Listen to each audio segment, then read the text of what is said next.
Pat Smear, born Georg Albert Ruthenberg on August in Los Angeles, California, is an American guitarist best known for his work with the influential punk band Germs and later with Nirvana and Foo Fighters. Smear's career is a bridge between the raw rebellion of the Los Angeles punk scene and the mainstream success of alternative rock in the 1990s. He first gained recognition as the co-founder and guitarist of Germs, one of the first true punk bands in the US, alongside frontman Darby Crash. Their chaotic performances and their only studio album G.I., produced by Joan Jett in 1979, became a cornerstone of punk history. Smear's aggressive yet melodic guitar style gave the Germs their distinctive edge. After Crash's death in 1980, the band dissolved, marking the end of a wild but short-lived era. Punk guitarist who's actually shy.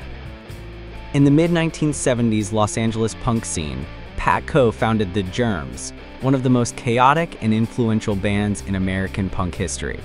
While frontman Darby Crash embodied destruction and rebellion, Pat stood to the side, steady and understated, his jagged riffs holding together the chaos that defined their sound.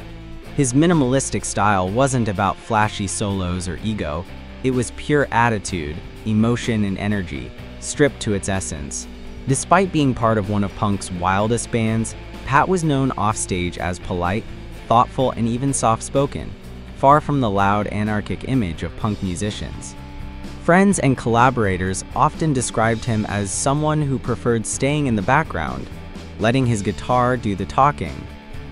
When Nirvana invited him to join the band in 1993, it was a full-circle moment, the underground guitarist from the Germs stepping into the global spotlight. Yet even then, Pat retained his humility and quiet charm, avoiding the rock star persona entirely. Today, Pat Smear represents a different kind of punk, one defined not by chaos or anger, but by authenticity. He proved that rebellion doesn't always have to be loud. Sometimes it's in being true to yourself, even if you're the quietest person in the room.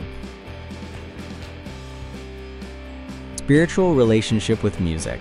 Pat Smear, best known as the guitarist for Nirvana and Foo Fighters, embodies a fascinating spiritual connection to music that transcends traditional rock boundaries. While many view him as a punk icon, Smear's relationship with sound reveals something deeper, almost mystical. His approach to playing isn't about technical perfection or ego-driven performance, it's about channeling raw emotion and human energy through the guitar. In many interviews, Smear has expressed that music, for him, is less of a career and more of a state of being, something spiritual that flows naturally rather than something he must force. From his early days with the Germs, a chaotic punk band that thrived on disorder, Smear learned that sound could be a form of liberation. Punk wasn't just rebellion, it was ritual.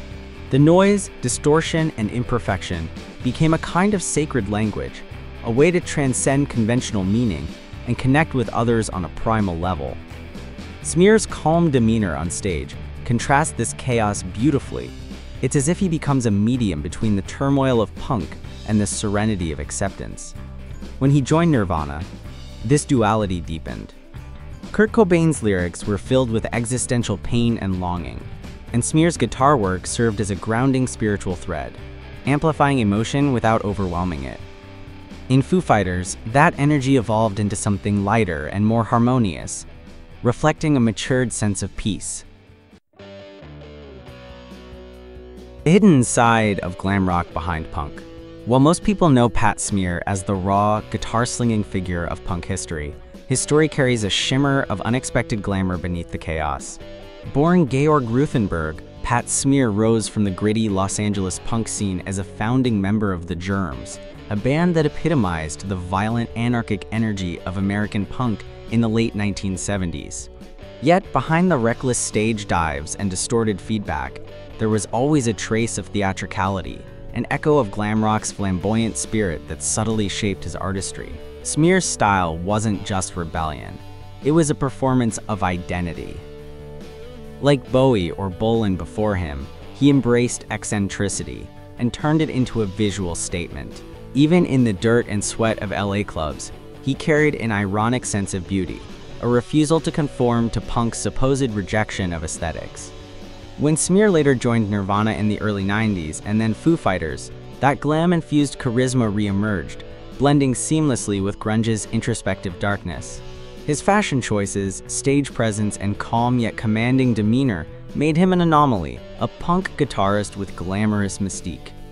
It was as if he quietly reminded audiences that punk wasn't just noise and rage, it was also art and attitude, an evolution of glam's self-expression filtered through nihilism. The anti-rockstar philosophy. Emerging from the chaos of the Los Angeles punk scene with the Germs, Smear's roots were never about glory. Punk taught him that anyone could pick up an instrument and make noise, that rebellion wasn't in style but in spirit. This idea shaped his entire outlook, a refusal to worship celebrity and a devotion to sincerity. When he joined Nirvana, he entered a world of global fame, but never absorbed its toxicity. While Kurt Cobain struggled with the contradictions of being both punk and superstar, Smear simply played, smiled, and stayed grounded. Even today with Foo Fighters, Smear remains the calm in the storm, humble, eccentric, but never self-important. He dresses casually, laughs easily, and seems uninterested in the myth of the, quote, guitar hero. His stage presence is effortless. His power lies in restraint. Smear embodies the idea that true rebellion is not screaming louder than everyone else, but staying genuine in an industry built on illusion.